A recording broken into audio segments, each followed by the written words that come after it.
Bien, entonces vamos a hablar un poquito de la exigencia de la maestría a esta altura ya de los estudios que ustedes están haciendo. Vamos a decir lo siguiente.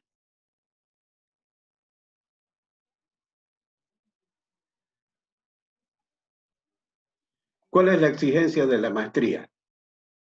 La exigencia de la maestría es una investigación científica, es decir, tienen que hacer una investigación científica para obtener un nuevo conocimiento en el área educativa. Ahora, luego de realizar esta investigación científica, entonces tienen que presentar los resultados de esta investigación. Entonces, ¿cómo se presentan esos resultados? Como un reporte escrito en forma de tesis. Y la tesis se defiende ante un jurado universitario. Entonces, prácticamente lo que tienen que hacer es una tesis para obtener el grado de magíster en educación superior tecnológica, ¿no? Entonces, ahora hablando de investigación propiamente dicho, que es el tema que nos va a ocupar, vamos a ver qué enfoques de investigación existen. Existe el enfoque cuantitativo y el enfoque cualitativo. El cuantitativo lo vamos a ver ahora, en este junio del 2020, y el cualitativo en julio del 2020. Ojalá que el próximo mes podamos verlo el cualitativo. Bien, a grandes rasgos voy a mostrarles el propósito de una investigación con enfoque cuantitativo, es decir, en qué consiste. Primero tenemos que hablar de un escenario problemático. Es decir, existe una investigación científica cuando hay un problema que resolver. Si nos encontramos con un problema, entonces sí procedemos a realizar una investigación científica. Entonces, vamos a decir que nos encontramos en un escenario donde existe una problemática que nos dificulta avanzar hacia una situación deseada. Esta problemática que existe en nuestro escenario solo se puede describir, pero no explicar, porque se carece el conocimiento teórico suficiente para explicarla satisfactoriamente. Entonces se decide realizar una investigación científica con un enfoque cuantitativo. ¿Ya?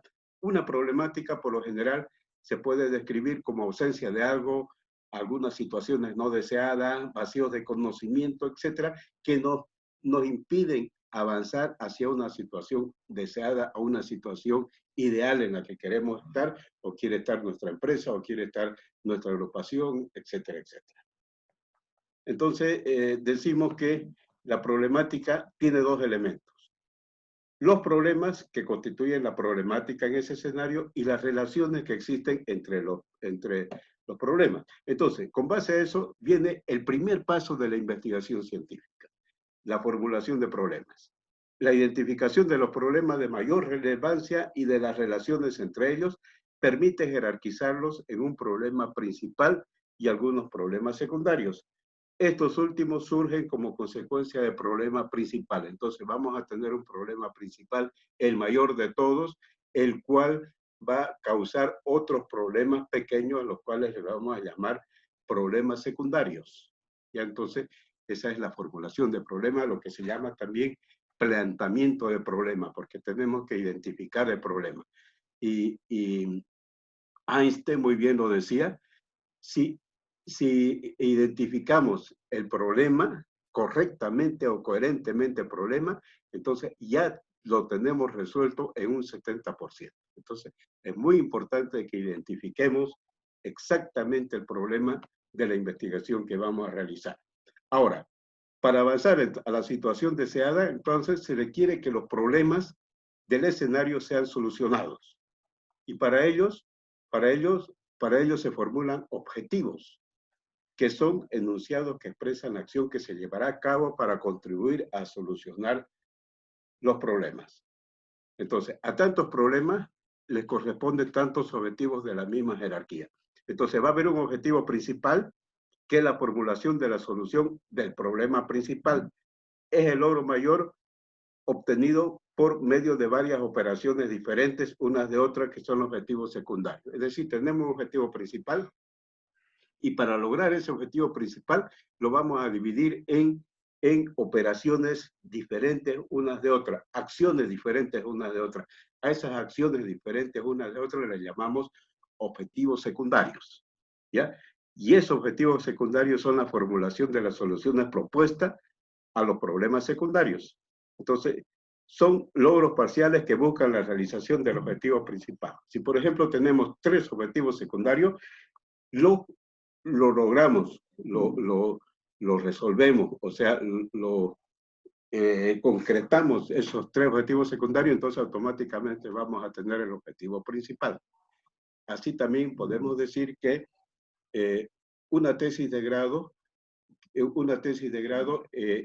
tiene tantas partes como objetivos secundarios tienen.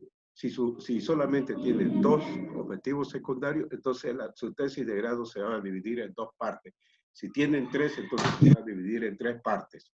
¿Ya? Entonces, lo ideal es, o lo recomendable es de que solamente tenga 2 o máximo 3 objetivos secundarios.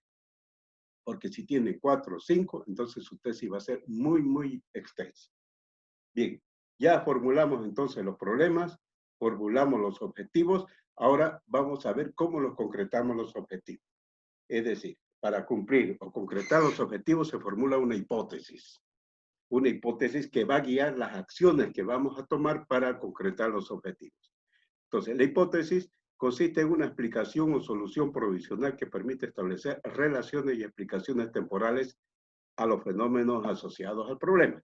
Ahora, un fenómeno por lo general se comienza a investigar para establecer una descripción y un posible modelo de comportamiento. Es decir, en ese modelo, en ese escenario problemático, tenemos que identificar primero una unidad de análisis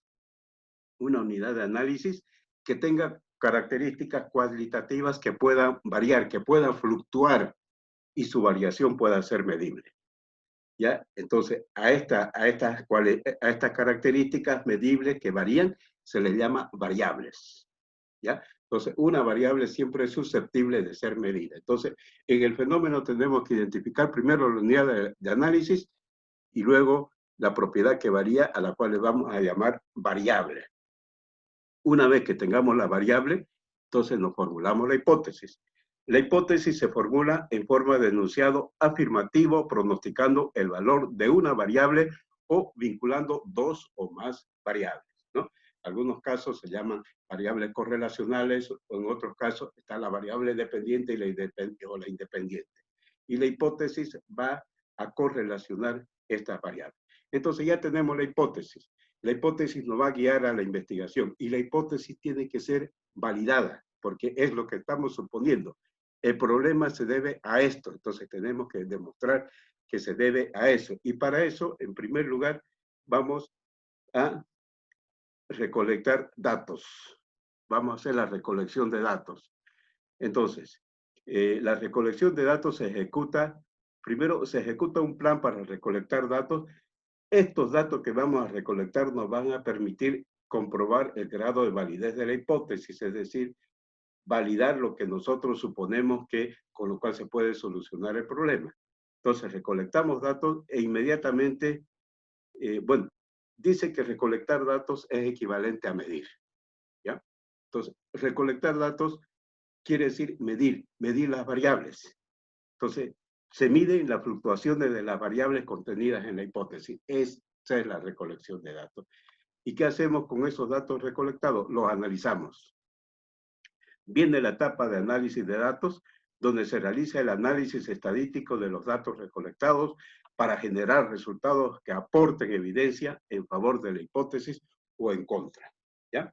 Entonces, esta es la parte de análisis. Una vez que hemos analizado los datos, entonces ya podemos sacar nuestras conclusiones. Dice que si la hipótesis recibe evidencia a su favor, es decir, que es válida la hipótesis, es válido lo que supusimos en un principio, entonces ya podemos deducir a qué se ha llegado sobre el problema investigado. Y se formula la propuesta para la resolución inmediata del problema aplicando el conocimiento adquirido en la investigación. Es decir, hemos validado la hipótesis y al validarla, entonces automáticamente ya adquirimos un conocimiento que nos va a permitir elaborar una propuesta para resolver el problema, para solucionar el problema. Entonces, ahora el camino se allana y se puede avanzar hacia la situación deseada. Entonces, todo esto es el propósito de una investigación científica. Y en este módulo nosotros vamos a hacer una especie de taller y cada uno va a hacer una pequeña investigación científica o quizás un simulacro de investigación científica, pero vamos a comenzar desde problema, objetivo, hipótesis, recolección de datos, análisis de datos, hasta las conclusiones. ¿Ya? Ese es el trabajo que vamos a hacer durante este módulo. Voy a dejar de, perdón, un ratito.